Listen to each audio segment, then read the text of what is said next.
Bismillahirrahmanirrahim. Assalamualaikum warahmatullahi wabarakatuh. Alhamdulillahilladzi ba'atha fil ummiyina rasulan minhum yatlu alaihim ayatihi wa yuzakkihim wa yu'allimuhumul kitaba wal hikmah wa in kanu min qablu lafi dhalalin mubin. Wa ashhadu an la ilaha illallah al-malikul haqqul mubin. وأشهد أن محمدا عبده ورسوله الصادق الوعد الأمين والصلاة والسلام على أشرف الأنبياء والمرسلين وعلى آله وأصحابه أجمعين ومن تبعهم بإحسان إلى يوم الدين وبعد. Hadirin jamaah Masjid Agung Al-Ukhwah Bandung yang Allah muliakan, para pendengar radio Tarbiyah Sunnah Bandung, juga Radio Roja di beberapa kota, para pemirsa Roja TV, dan pendengar radio yang lain, serta pemirsa beberapa TV lain, serta para netizen di mana saja Anda berada. Kita jumpa lagi melanjutkan kajian kitab Mukhtasar Ma'arijul Qabul. Jumat yang lalu kita sudah selesai membahas rukun iman yang kelima, iman kepada hari akhir. Kita lanjut kepada rukun iman yang keenam, iman kepada takdir. Kita wajib beriman terhadap adanya takdir, karena hal itu ditetapkan oleh Allah dalam banyak ayat Al-Quran dan hadis-hadis yang sahih, serta penjelasan para sahabat dan para ulama. Di antaranya Allah berfirman dalam surah Al-Qamar 49, Inna kulla syai'in khalaqnahu biqadarin. Sesungguhnya kami telah menciptakan seluruh makhluk dengan takdir-takdirnya. Dalam surah At-Taghabun ayat 11 Allah berfirman, Ma asaba min musibatin illa biiznillah. Wa man yu'min billahi yahdi qalbah. Tidak ada satupun musibah yang terjadi kecuali dengan izin Allah.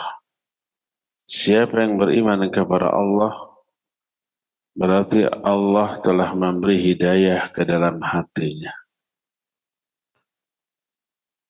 Hadis sahih riwayat Imam Muslim dari Abu Hurairah radhiyallahu an, Ja'a musyriku Quraisyin yukhasimuna Rasul sallallahu alaihi wasallam fil qadar. Fanazalat yawma yushabuna fin nari ala wujuhihim Dhuqu massa saqar inna kulla syai'in khalaqnahu biqadarin. Datang beberapa orang musyrik Quraisy mendebat Nabi SAW tentang takdir. Turunlah ayat dalam surah Al-Qamar ayat 49 tadi, pada hari kiamat wajah-wajah mereka diseret di dalam neraka, sambil dikatakan, rasakan olehmu sentuhan neraka Saqar. Sesungguhnya kami telah menciptakan segala sesuatu dengan takdir-takdirnya. Masih dari Imam Muslim, juga masih dari Abu Hurairah radhiyallahu an, berkata Rasul sallallahu alaihi wasallam, Al-mu'minul qawiyyu khairun wa ahabbu ila Allahi minal mu'minid dha'if. Wa fi kullin khairun. Ihris ala ma yanfa'uk wasta'in billahi wa la ta'jiz.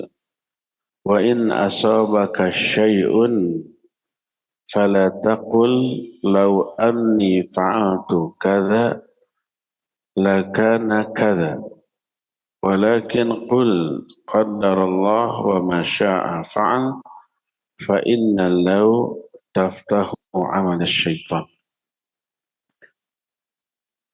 Seorang mukmin yang kuat lebih baik dan lebih dicintai oleh Allah daripada mukmin yang lemah. Dan pada diri masing-masing mukmin yang kuat dan mukmin yang lemah ini ada kebaikan. Mukmin lemah ada kebaikan dengan imannya. Bersungguh-sungguhlah engkau untuk meraih apapun yang manfaat bagi dirimu. Mintalah pertolongan kepada Allah dalam hal itu dan jangan kamu bersikap lemah. Kalau ada musibah yang menimpamu, jangan sekali-kali kamu katakan, seandainya tadi saya begini, niscaya akan demikian dan demikian. Ya, boleh berkata seperti itu. Berandai-andai. Seolah-olah menggugat kejadian yang sudah terjadi. Kalau tadi saya begini, pasti akan begitu. Ini enggak boleh, dilarang. Tapi katakanlah qadarullah, inilah takdir Allah. Apa yang Allah kehendaki, pasti terjadi. Karena sungguhnya ucapan lau, ucapan seandainya, itu membuka amalan syaitan. Hadis ini juga menjelaskan ada takdir. Kalau ada terjadi, katakan qadarullah. Allah telah mentakdirkan kejadian itu. Juga dalam hadis yang masyhur yang disebut dengan hadis Jibril. Ketika Jibril bertanya kepada Nabi SAW tentang Islam, iman, dan ihsan, dijawab. Dan ketika menjelaskan iman, beliau menjawab, al-iman an tu'mina billah wa malaikatihi wa kutubihi wa rusulihi wal yaumil akhir wa an tu'mina bil qadari khairihi wa syarrihi. Iman itu kamu beriman kepada Allah, para malaikat, kitab, rasul, hari akhir, dan kamu beriman kepada takdir baik yang baik ataupun yang buruk. Ketika menjelaskan iman kepada yang lain cukup diatofkan. Kamu beriman kepada Allah dan kepada malaikat. Tidak diulang beriman lagi kepada Allah, kepada malaikat, kepada kitab, kepada rasul, kepada hari akhir. Pakai waw ataf. Tapi pas beriman kepada takdir diulang wa antu'mina bil qadari khairihi wa syarrihi. Dan kamu beriman kepada takdir baik yang baik dan ataupun yang buruk. Pengulangan ini penegasan, seolah-olah ditegaskan beriman kepada takdir karena apa? Ada isyarat. Suatu saat umatnya ini akan ingkar kepada takdir, makanya diingatkan lagi. Nyaris tidak ada umat Islam yang ingkar kepada malaikat, kitab, rasul, hari akhir. Maka tak perlu diulang. Tapi kepada takdir diulang, ditegaskan. Dan ini menunjukkan adanya takdir Allah. Dalam hadis dari Ibnu Abbas radhiyallahu anhuma berkata Nabi alaihi salatu wasallam, ini penggalan hadis dari tengah-tengah sampai akhir. Tidak dari awal. Ini wasiat Nabi kepada Ibnu Abbas. Salah satunya adalah wa'lam annal ummata law ijtama'at ala ayyan fa'uka bi syai'in lam yanfa'uka bi syai'in illa qad kataballahu lak. Wa in ijtama'u ala an yadurruka bi syai'in lam yadurruka illa bi syai'in qad katabahu Allahu lak rufi'atil qalam wa juffatis suhuf. Ketahuilah olehmu, seandainya seluruh umat manusia berkumpul untuk memberikan manfaat kepadamu dengan sesuatu, niscaya mereka tidak akan bisa memberi manfaat kepadamu dengan sesuatu itu kecuali apa-apa yang telah Allah takdirkan untukmu. Dan seandainya manusia berkumpul untuk memberikan sesuatu yang madarat kepadamu, mereka tidak bisa memberi yang madarat kepadamu kecuali dengan sesuatu yang telah Allah tetapkan. Telah diangkat kolam, catatan takdir itu sudah diangkat, tidak dituliskan lagi, dan lembaran-lembaran catatan takdir pun sudah mengering. Nggak bisa dihapus, nggak bisa ditambah. Dalam hadis lain dari Ibnu Abbas radhiyallahu anhumah, dia berkata, "Innar rajula la yamshi fil aswaq wa inna ismahu la fil mauta." Mungkin ada seseorang yang sedang berjalan di pasar, tapi namanya sudah tercatat di golongan orang yang akan mati hari itu. Catatannya yang disebut dengan takdir. Dan Abdullah bin Ahmad meriwayatkan sebuah penjelasan dari Ibnu Abbas tentang firman Allah dalam Al-Quran surah Ar-Ra'd 39, yamhullahu ma yasha wa yuthbit. Allah menghapus apa saja yang Allah kehendaki dan menetapkan. Yang Allah hapus takdir, yang Allah tetapkan takdir. Ini ayat, ada takdir yang dihapus, ya. Ada yang ditetapkan, ya. Berkata Ibnu Abbas, illa syaqawah was sa'adah wal hayata wal mauta. Kecuali yang tidak dihapus oleh Allah adalah dari penderitaan, kebahagiaan, kehidupan, dan kematian.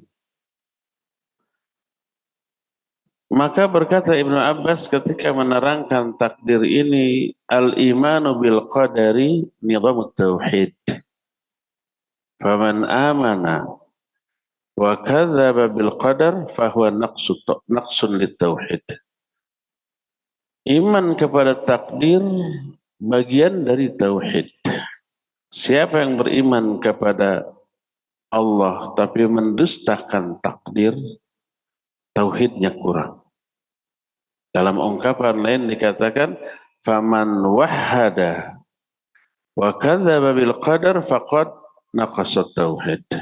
Siapa yang mengesahkan Allah, mentauhidkan Allah, tapi dia mendustakan takdir, sungguh berkuranglah tauhid orang tersebut.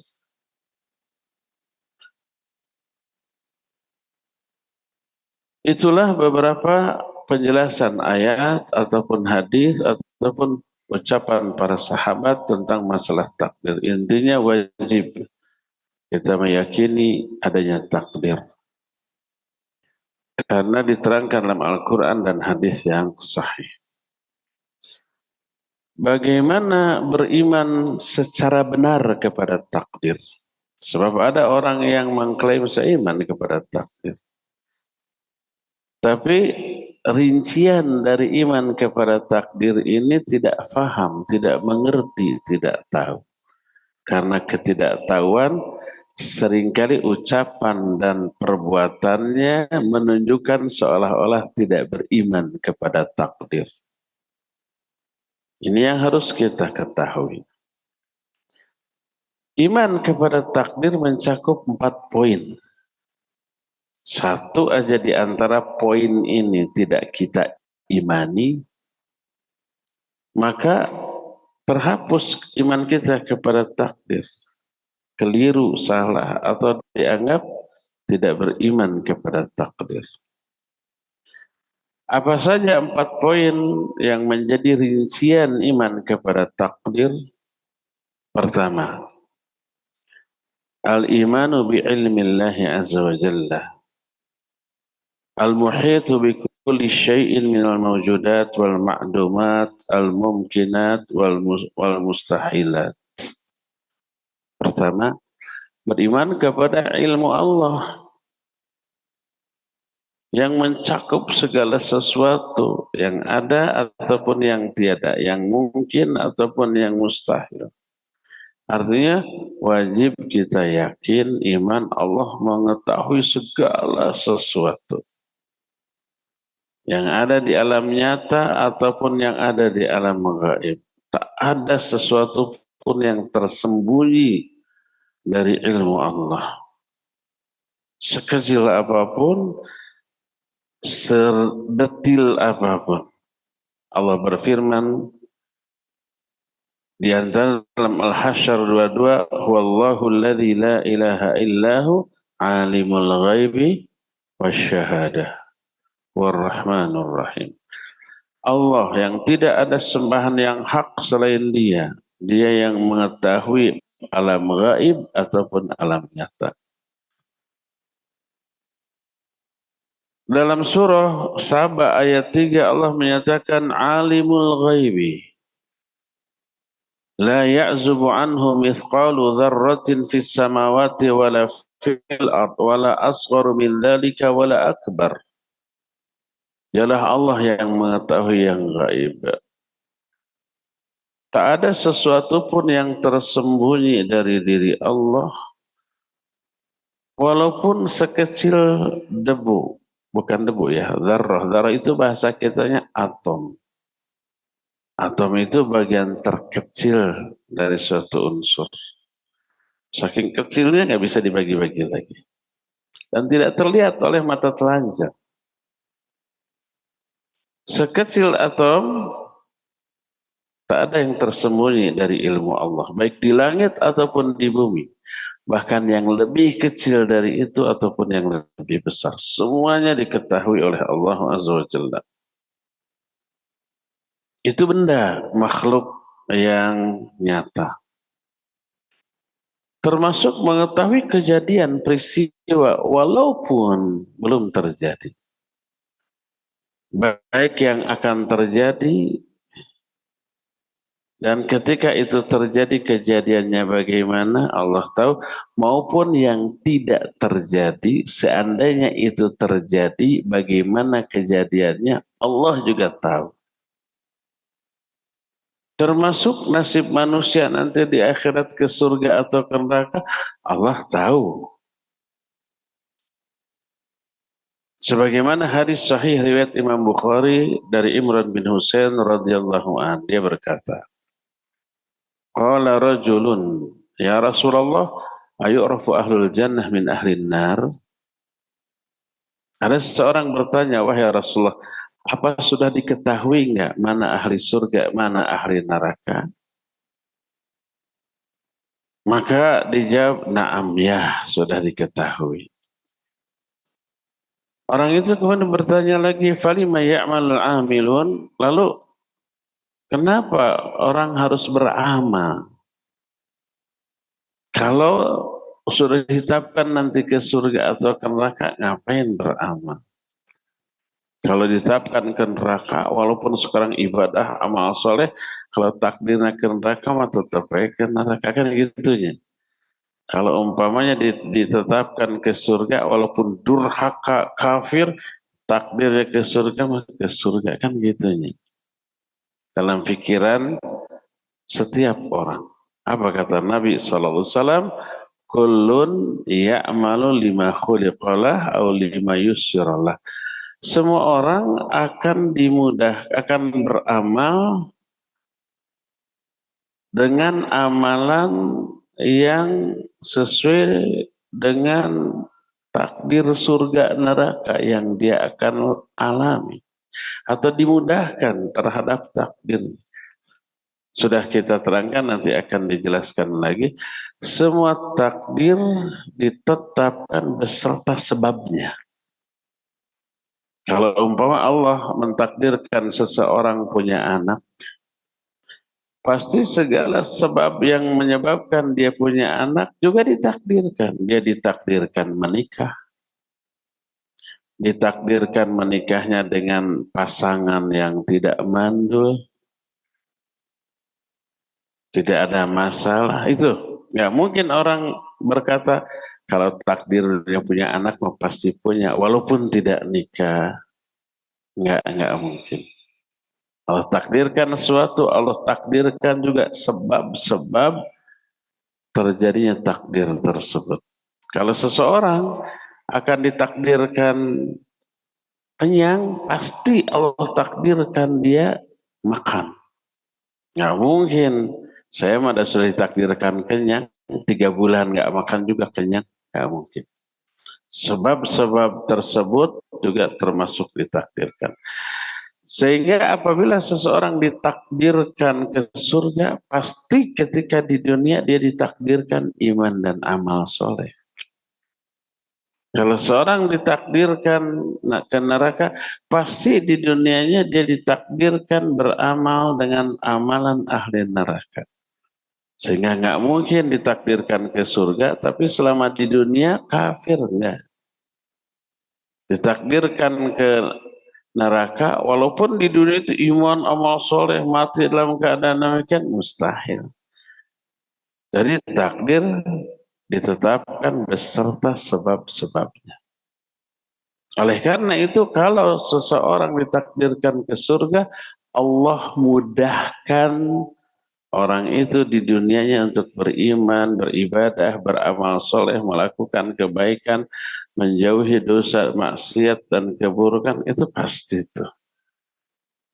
Itu yang dimaksud dengan Rasul sallallahu alaihi wasallam, kullun ya'malu lima khuliqalah. Au kullun ya'malu lima yusyiralah. Semua orang akan beramal dengan amalan yang untuk apa dia ditakdirkan nanti, kemana dia akan ditakdirkan nanti. Diriwayatkan oleh Imam Muslim dari Ubay bin Ka'ab radhiyallahu anhu. Berkata Rasul sallallahu alaihi wasallam, innal ghulama alladhi qatalahu al-Hidr tubi'a kafira walau 'asha la arhaqa abawayhi tughyanan wa kufra. Anak yang dibunuh oleh Nabi Khidir, Nabi Musa kan mengikuti Nabi Khidir untuk belajar kan. Di tengah jalan ketemu anak, terus langsung dibunuh tanpa alasan. Sampai Nabi Musa protes. Lalu rahasia itu diterangkan di akhir kisah. Sesungguhnya anak yang aku bunuh tadi itu akan ditakdirkan kelak menjadi orang kafir dan akan menyesatkan kedua orang tuanya kepada kesesatan dan kekafiran. Dari mana Nabi Khidir tahu? Wahyu dari Allah. Allah tahu apa yang akan terjadi nanti. Agar itu tidak terjadi ketika anak kecil ini masih kecil dibunuh. Biar tidak menyesatkan kedua orang tuanya kelak. Masih riwayat Imam Muslim dari Aisyah Ummul Mukminin radhiyallahu anha. Dia berkata,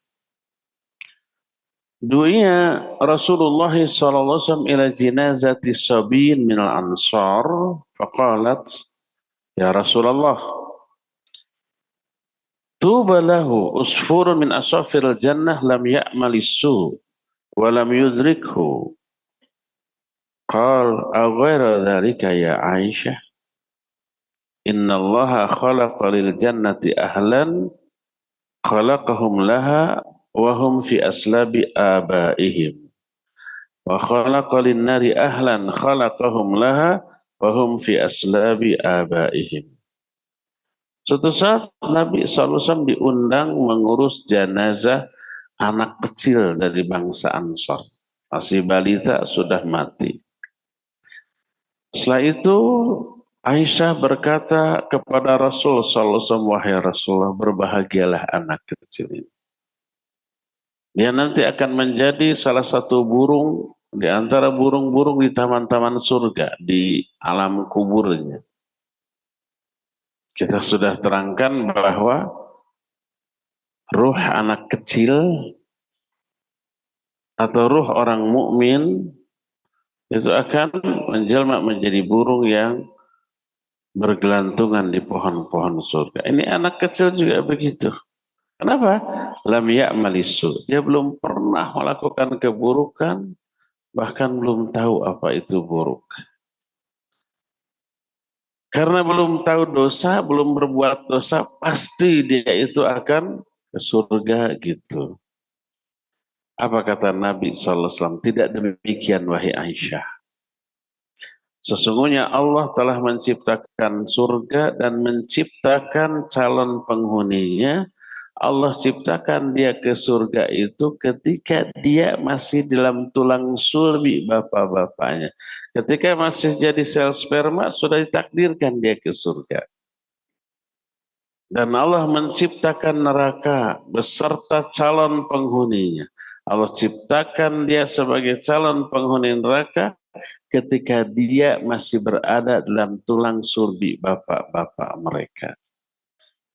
Nah, di sini sahih riwayat Imam Muslim yang menjelaskan adanya pencatatan, adanya pengetahuan atau ilmu Allah. Allah mengetahui segala sesuatu, termasuk yang akan terjadi, termasuk siapa yang akan ke surga, siapa yang akan ke neraka, Allah tahu. Ini poin yang pertama. Beriman kepada takdir mencakup beriman kepada ilmu Allah. Segala yang terjadi di muka bumi, yang belum, yang sedang, yang akan, Allah tahu. Termasuk yang tidak terjadi, kalau itu terjadi, bagaimana kejadiannya Allah tahu. Inilah poin pertama, beriman kepada ilmu Allah. Kedua, al-iman bi kitabillahi ta'ala alladhi lam yufarrid fihi min syai'. Beriman bahwa semua ilmu Allah itu sudah Allah catatkan. Semua ilmu yang Allah ketahui sudah Allah catat. Di mana dicatatnya? Di induk catatan Lauhul Mahfuz. Apa hanya itu catatan satu-satunya? Tidak, nanti ada 5 catatan takdir. Wajib iman bahwa semua ilmu Allah termasuk apa yang akan terjadi kelak, itu sudah dicatatkan. Wajib beriman kepada catatan takdir. Pertama dalam surah Yasin ayat 12 Allah menyatakan wa kullu syai'in ahsainahu fi imamin mubin. Segala sesuatu telah kami catatkan di Imamum Mubin. Yang dimaksud Imamum Mubin itu buku catatan induk.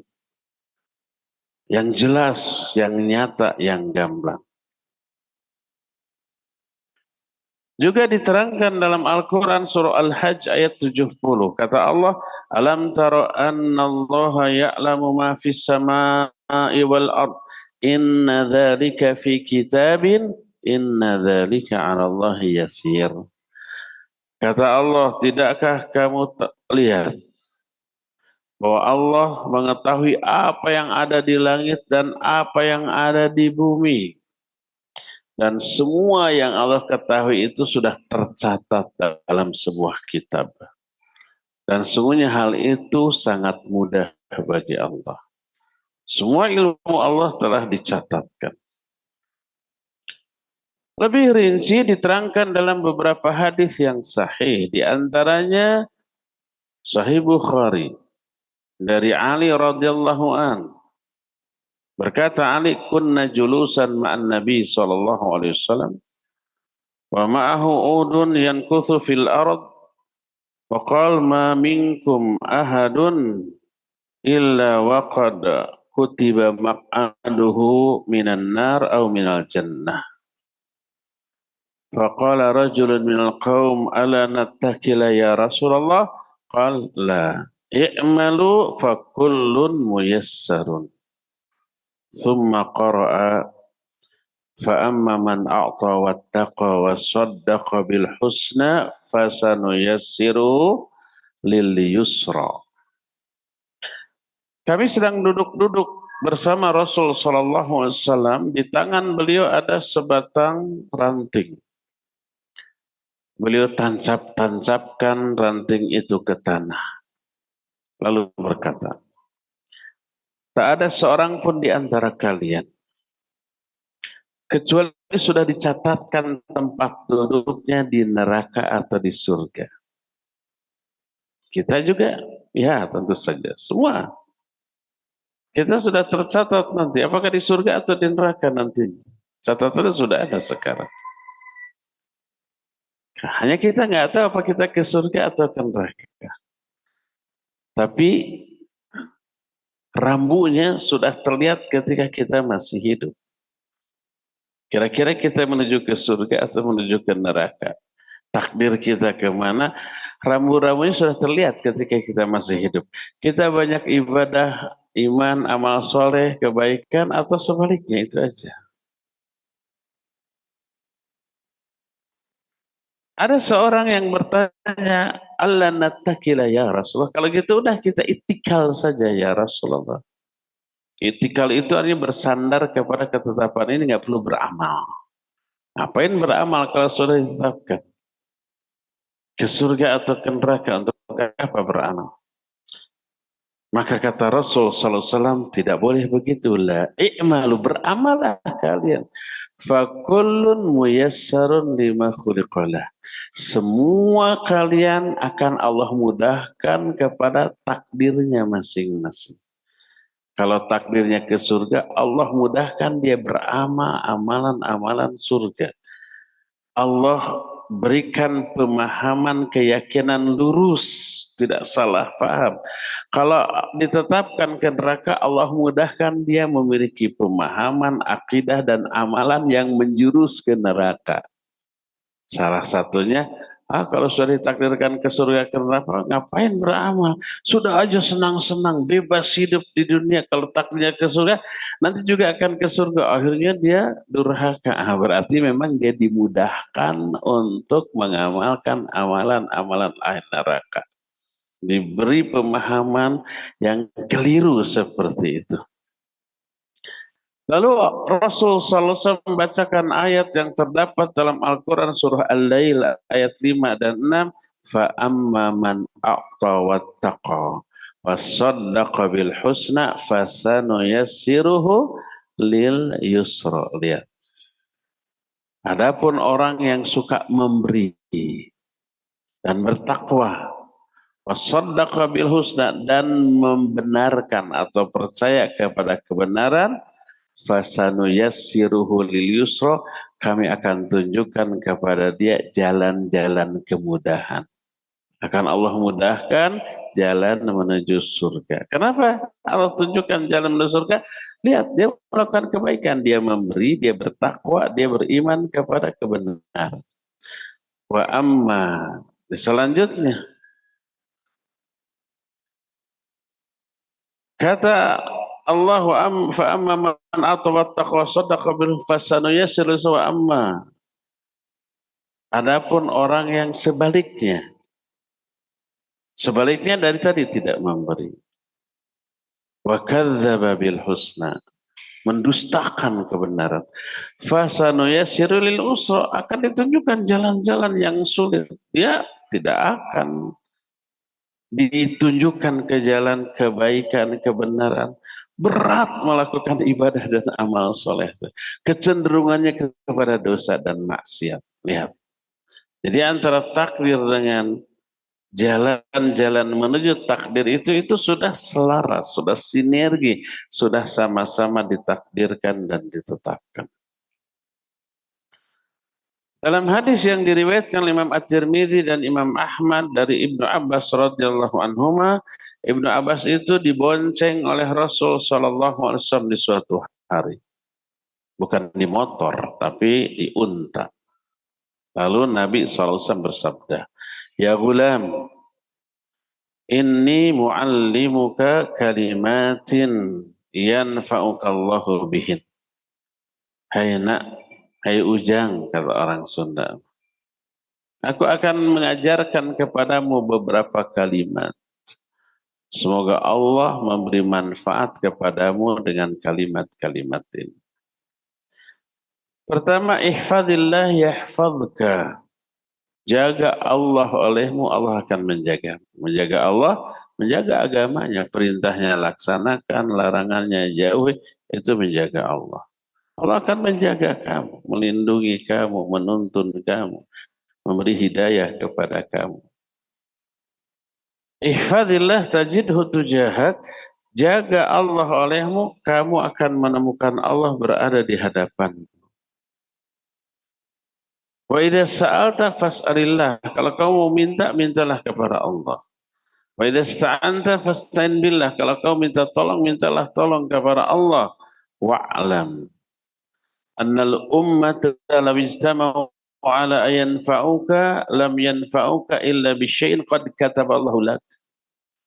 Walau ijtama'u ala yadurruka lam yadurruka ala illa bisyai'in qad katabahu Allah lak. Rufi'atil qalam wa juffatis suhuf.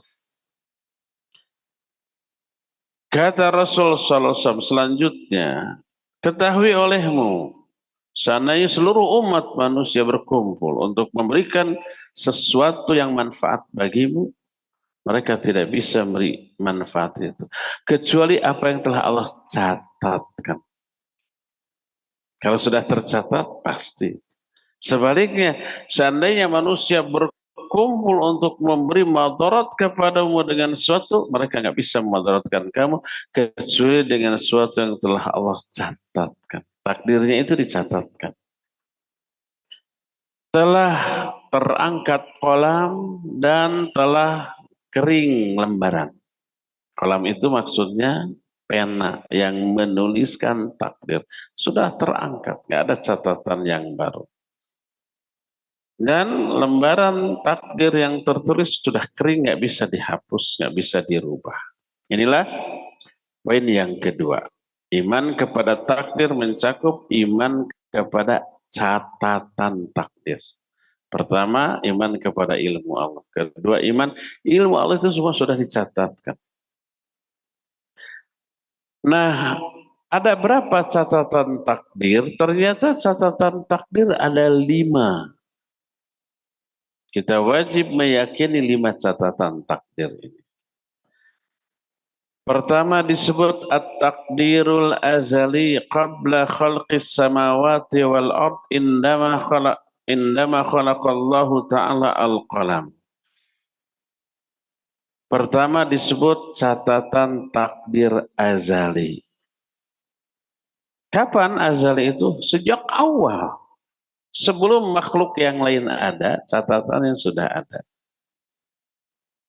Ketika pertama kali Allah menciptakan kolam. Kolam itu pena, bukan danau, bukan. Pena. Sebagaimana firman Allah dalam Al-Quran di antara Al-Hadid 22 dan 23, ma asaba min musibatin fil ardi wala fi anfusikum illa fi kitabin min qabli an nabra'aha. Inna dzalika 'ala Allahi yasir. Likai la ta'sau 'ala ma fatakum wa la tafrahu bima atakum. Kata Allah, tidak ada satu peristiwa yang terjadi di muka bumi atau yang menimpa diri kalian kecuali semua sudah tercatat dalam sebuah kitab. Kitab ini namanya Lauhul Mahfuz. Itu dicatatkan sebelum langit dan bumi ada. Kata Allah, min qabli an nabra'aha, sebelum kami menciptakan alam jagat raya. Bumi langitnya belum ada, apalagi makhluk di langit di bumi itu belum ada. Tapi catatannya itu sudah ada. Nanti rinciannya dalam hadis. Sesungguhnya hal itu mudah bagi Allah. Kenapa Allah beritahukan ini? Agar kamu tidak berputus asa dari apa yang luput, yang hilang, yang lepas dari diri kamu. Nggak perlu putus asa, itu sudah Allah catatkan pasti terjadi. Sudah Allah takdirkan, takdirnya sudah dicatat di Lauhul Mahfuz, itu pasti terjadi. Nggak perlu putus asa.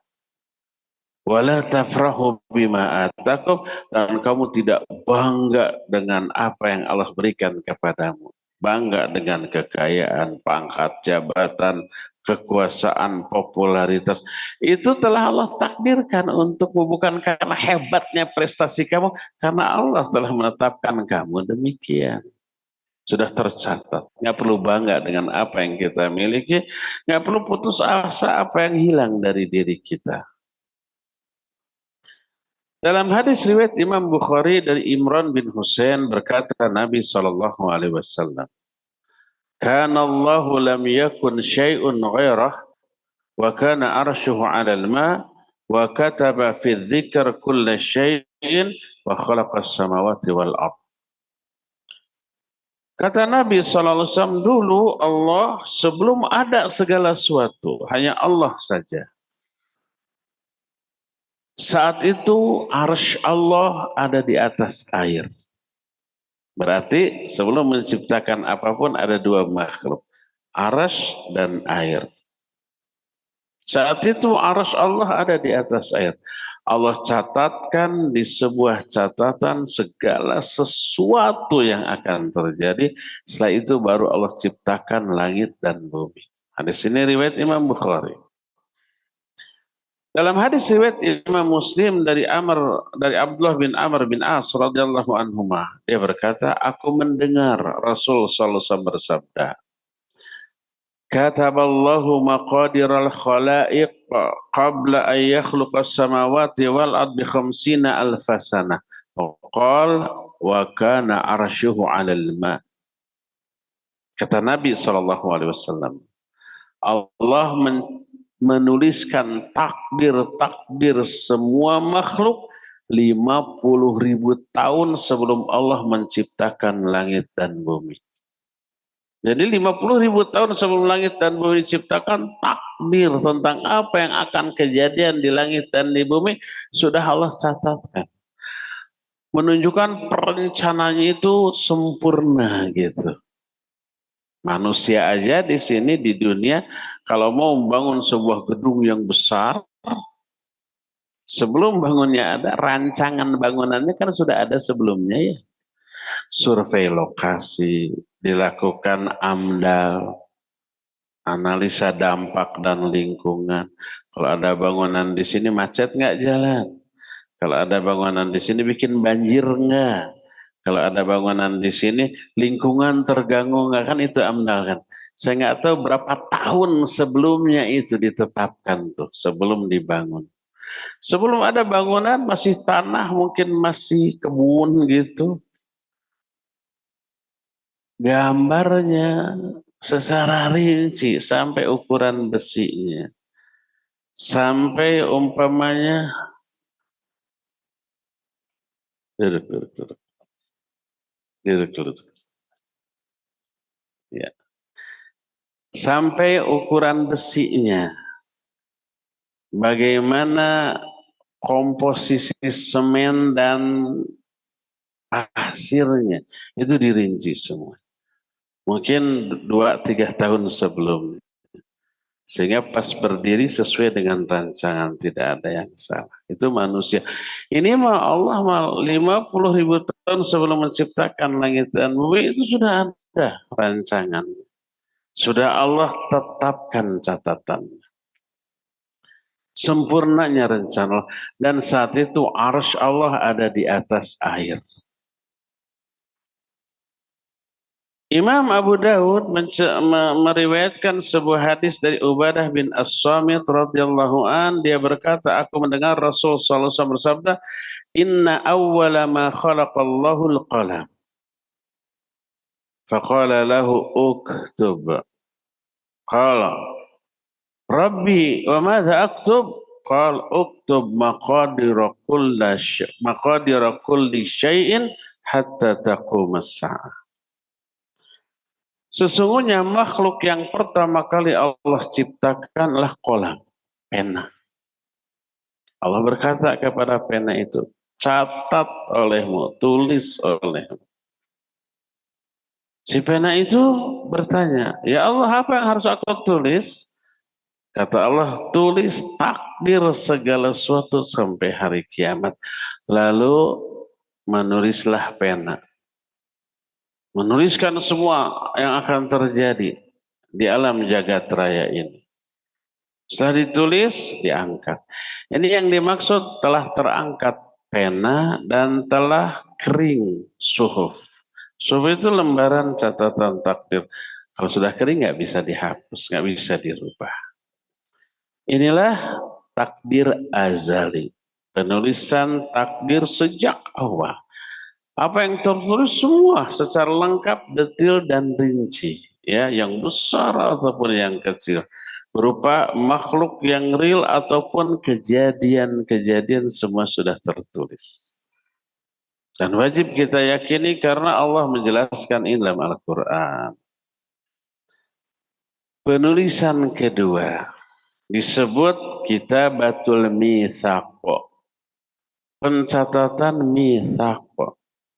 Mitsaq itu perjanjian antara kita masing-masing individu kita dengan Allah. Perjanjian ini ditulis oleh Allah. Apa isi perjanjiannya? Isi perjanjiannya kita mengakui Allah sebagai pencipta kita, pengatur kehidupan kita, dan akan kita ibadahi Allah secara total. Kapan ini terjadi? Ketika kita masih dalam bentuk sperma, belum jadi orang. Konon ya, wallahu a'lam. Sperma yang dipancarkan oleh laki-laki itu jumlahnya miliaran katanya ya. Berburu satu sel telur. Tapi di antara miliar ini hanya satu yang jadi. Sisanya mati kan gitunya. Jadi kita setelah menyingkirkan miliaran pesaing tuh untuk menjadi kita. Satu sel sperma yang jadi itu kita yang sekarang lahir ke alam dunia. Saingan kita miliaran yang lainnya gagal total, mati itu. Kita ini juara loh. Nah, ketika itu ditanya oleh Allah Azza wa Jalla, kamu mengakui aku sebagai Rabbmu? Ya, dengan konsekuensi. Apa konsekuensi dari pengakuan ini? Setelah mengakui, nanti lahir jadi makhluk yang hidup di alam dunia. Ketika hidup, aplikasikan pengakuan itu dalam bentuk ibadah dan amal soleh. Deal, deal. Jangan sampai nanti setelah hidup durhaka ke neraka lalu menyesal. Saya kan nggak tahu. Ini sudah diingatkan. Betul kita nggak tahu apa yang terjadi dulu. Nggak sadar, jangankan yang terjadi dulu. Ketika kita di perut ibu kita masing-masing tahu? Enggak. Ada yang ingat? Saya ingat waktu di perut ibu tuh. Enggak. Pas lahir gimana? Enggak. Pas beberapa tahun pertama dari kehidupan kita, kita kan sudah nggak tahu ya. Apalagi waktu kita masih berupa sperma. Tapi oleh Allah diberitahu dulu kalian begitu tuh pernah janji. Diberitahukan dalam Al-Quranul Karim. Sebagaimana Allah berfirman dalam Al-Quran surah Al-A'raf 172 100 sampai 174.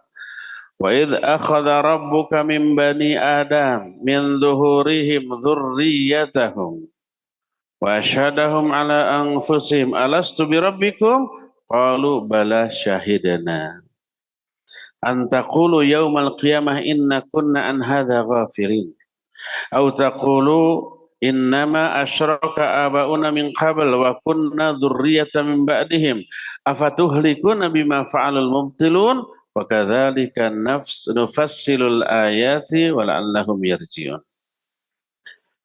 Ingat ketika Allah mengambil perjanjian dari setiap Bani Adam. Ketika setiap Bani Adam itu masih berada dalam tulang sulbi bapak-bapak mereka. Belum dipancarkan. Masih berupa sperma. Wa asyhadahum ala anfusihim, Allah meminta mereka bersaksi atas diri-diri mereka. Alastu bi rabbikum, apakah bukankah aku Rabbmu? Dia menjawab, bala syahidana. Ya, kami bersaksi engkau Rabb kami. Allah jelaskan ini dalam Al-Quran, antaqulu yaumal qiyamah inna kunna an hadza ghafilin. Jangan sampai pada hari kiamat kamu nanti berkata, kami nggak tahu ini. Kami lupa karena waktu itu kan belum jadi orang, masih jadi sperma gitu. Nggak ada alasan itu. Allah sudah beritahukan ketika kita hidup di dunia. Dulu sebelum kamu ada, bibit kamu itu sudah berjanji. Aplikasikan sekarang. Ibadah dan amal soleh, tauhidkan Allah Azza wa Jalla.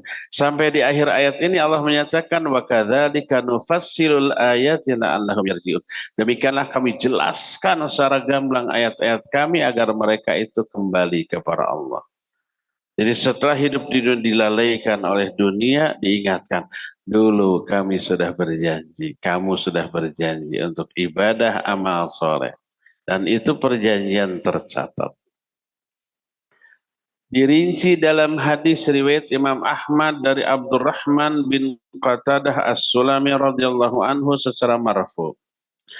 Berkata Rasulullah sallallahu alaihi wasallam, innallaha azza wa jalla khalaqa Adam thumma akhadha al-khalqa min dhahrihi wa qala haula'i ilal jannah wa la ubali wa haula'i finnar wa la ubali. Sesungguhnya Allah telah menciptakan Adam. Diambillah dari tulang sulbi Adam ini beberapa keturunan Adam. Lalu Allah berkata, mereka ke surga dan aku tidak peduli. Lalu Allah ambil lagi beberapa turunan dari anak Adam lalu berkata, ini ke neraka dan aku tidak peduli. Sudah ditetapkan, ini ke surga, ini ke neraka. Tapi ada tapinya loh. Ketetapan Allah ini ke surga, ini ke neraka, tidak akan lepas dari Rahman dan Rahimnya Allah, dari keadilan Allah, dari sifat hakimnya Allah. Tidak zalim. Pasti ada alasan yang bisa dipertanggungjawabkan. Saya sering beri ilustrasi, jangankan Allah atau orang aja di dunia. Manusia nih, bukan menyamakan manusia dengan Allah. Tapi kalau manusia aja gini, apalagi Allah gitu. Seorang guru punya banyak murid, ada murid yang diluluskan, ada yang tidak. Ada yang dikasih 10, 8, 5, 0 ada. Itu ketetapan guru.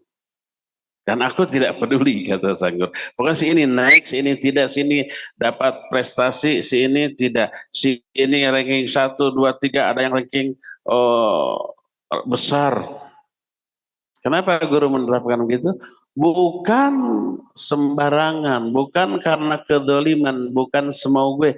Pasti ada alasan. Pasti didasarkan kepada prestasi sang murid. Kenapa ini ranking 1? Udah ulangannya juga 10 terus. Kenapa ini merah rapotnya? Memang ulangannya jelek-jelek semuanya. Ada datanya. Ini lembaran hasil ulangannya, ini jawabannya. Nggak bisa dibuat. Kalau ada orang tua protes, anak saya lucu, ganteng, kenapa nggak naik kelas? Nih datanya. Hasil ulangannya begini. Hasil tugasnya begini. Kerjaannya di kelas ganggu teman-temannya, nggak konsen dalam belajar. Kenapa? Oh, anak saya memang main game terus di rumah. Pantas kan gitu. Itu orang menetapkan siapa yang berprestasi, siapa tidak, naik kelas atau tidak, lulus atau tidak, nggak sembrono. Ada data, ada alasan yang siap dipertanggungjawabkan. Bos di perusahaan ada karyawan yang dikasih reward, dikasih promosi, dinaikkan jabatannya, naik fasilitas, naik gaji. Ada yang di SP1, di SP2, ada yang dipecat, ada yang diambil lagi fasilitasnya. Bos tuh. Apakah dia sewenang-wenang? Enggak, pasti ada alasan yang bisa dipertanggungjawabkan. Kalau toh ada yang menuntut ke pengadilan, dia siap dengan data. Itu orang, apalagi Allah. Allah nggak akan pernah zalim kepada hambanya. Tidaklah Allah mentakdirkan seseorang ke surga kecuali pasti ada alasan. Tidaklah mentakdirkan ke neraka pasti kecuali pasti ada alasan. Allah bersikap adil. Jadi diambil sekelompok anak-anak turunan Adam lalu ditetapkan ini ke surga. Ini ke neraka dan aku tidak peduli. Berkata seseorang, ya Rasulullah, fa'ala madzal amal. Kalau begitu untuk apa kita beramal? Didasarkan pada apa amal kita? Kalau sudah ditetapkan ke surga atau ke neraka, berkata Rasul sallallahu alaihi wasallam, ala mawaqi'il qadar, seseorang akan beramal di atas garis takdirnya masing-masing. Inilah takdir yang kedua yang dicatat, yaitu takdir mitsaq. Kapan takdir mitsaq itu? Ketika orang belum ada di perut ibu. Masih berupa sperma. Tapi catatan takdir mitsaq ini menginduk kepada catatan takdir azali. Nggak mungkin menyimpang, berbeda, apalagi bertolak belakang. Enggak, ya. Kalau takdir azali menuliskan seluruhnya, kalau takdir mitsaq hanya menuliskan perjanjian antara orang itu dengan Allah. Dan perjanjian orang dengan Allah berbeda-beda, ya. Ini yang kedua.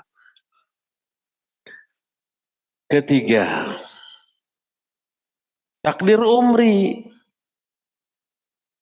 Takdir umri artinya takdir penetapan umur orang. Kapan itu terjadi? Ketika manusia sudah berupa janin. Kalau tadi masih berupa sperma, belum ketemu sel telur. Masih ada dalam tulang sulbi bapaknya masing-masing. Kalau ini sperma dengan telur sudah berjumpa, menempel di dinding rahim, jadi janin, jadi sigot. Setelah usia 4 bulan kandungan, Allah utus malaikat mencatatkan 4 hal tentang orang itu.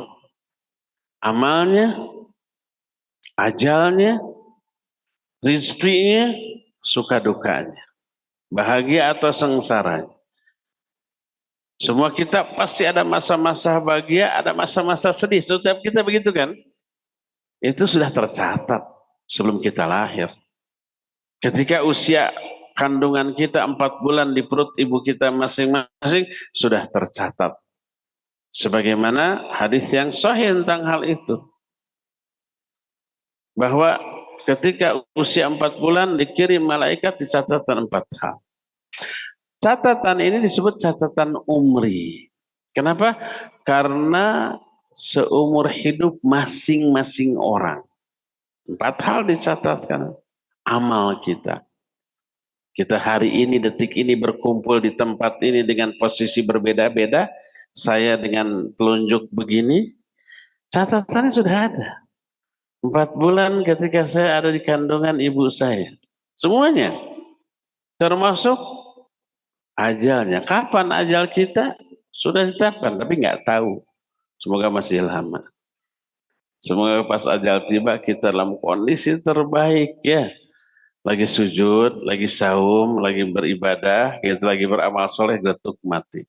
Semoga begitu. Jadi ajalnya, rizkinya juga sudah ditetapkan. Termasuk suka dukanya. Kapan saya akan bahagia, kapan saya akan menderita, Allah telah catatkan. Dan kita tidak bisa menghindar. Ketika kita menderita, wajib sabar. Itu sesuatu yang sudah Allah takdirkan. Untuk apa? Oh, banyak hikmahnya penderitaan ini, banyak keuntungannya bagi kita. Apa keuntungannya? Dengan penderitaan itu dosa-dosa kita gugur. Dengan keuntungan itu kita bisa bersabar, dapat pahala. Dengan penderitaan tersebut doa kita makbul. Dan banyak lagi tuh. Hanya sabar aja ya. Insya Allah maslahat, manfaat bagi kita semuanya. Jadi empat itu dicatatkan, inilah yang disebut dengan catatan umri. Diterangkan dalam hadis sahih Bukhari dan Muslim dari Abdullah bin Mas'ud radhiyallahu an, berkata Rasul sallallahu alaihi wasallam, inna ahadakum yujma'u khalquhu fi batni ummihi arba'ina yawman thumma yakunu fi dhalika 'alaqatan mithla dhalik thumma yakunu fi dhalika mudghatan mithla dhalik thumma yursilul malak fayanfukhu fihi ar-ruh wa yu'maru bi arba'i kalimat bikatbi rizqihi wa ajalihi wa amalihi wa syaqiyyun am sa'id. Sesungguhnya salah seorang di antara kalian dikumpulkan penciptaannya di perut ibunya masing-masing selama 40 hari sebagai mudghah. Mudghah itu mungkin bahasa kitanya zigot. Setelah sel telur sama sel sperma bertemu, menempel di dinding rahim berupa mudghah. 40 hari. Kemudian berubah menjadi alaqah selama 40 hari juga. Pertama alaqah dulu, pertama mudghah 40 hari.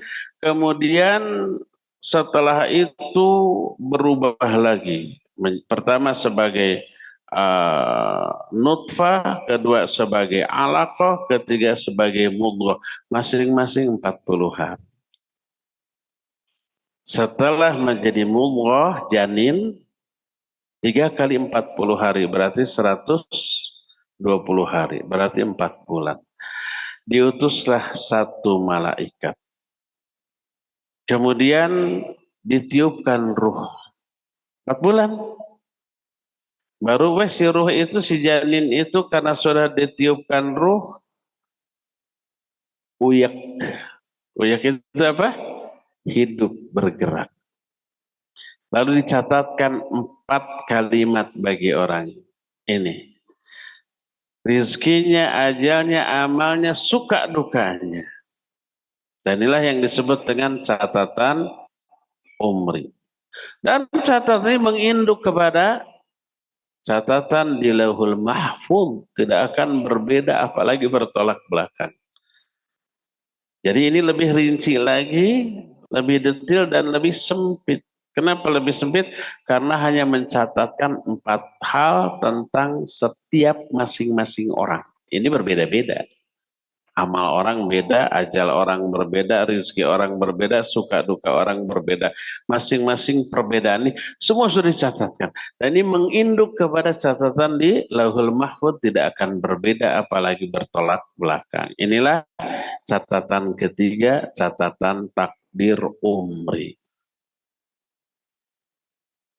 Keempat, kelima, nanti akan dijelaskan di hari Jumat yang akan datang. Sekarang sudah habis, waktu sudah lewat ya.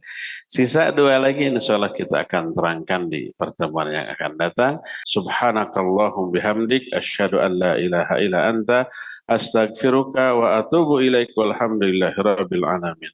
Wassalamualaikum warahmatullahi wabarakatuh.